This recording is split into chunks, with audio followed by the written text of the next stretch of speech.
of G-Angel, setting up for our first scene with DP Ian Livesey.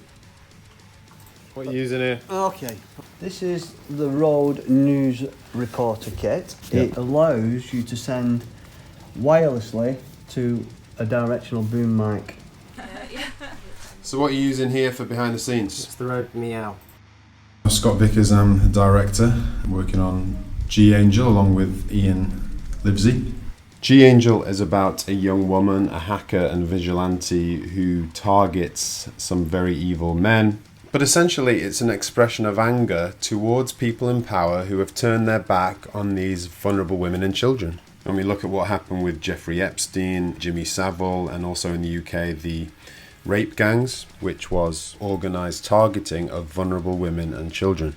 Their voices were shut down and suppressed. Nobody wanted to listen to them and nobody wanted to talk about it. And it became politicised and no longer about justice. So when I discussed the idea for G-Angel with Ian, he immediately introduced me to the band Making Blind Eyes See.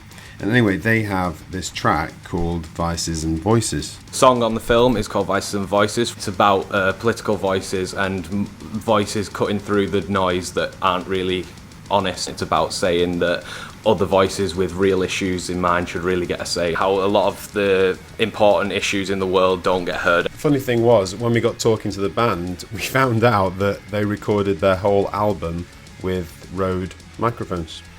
So when we were recording the album, my go-to mics for most of the condensers were all Rode. The NT5s, especially for the overheads, really came in handy. They gave a really bright cymbal sound and hi-hat sound when we were going for it. We also used a lot of Rodes on the vocals. The cardioid ones especially worked very, very well for capturing the very high-end vocals.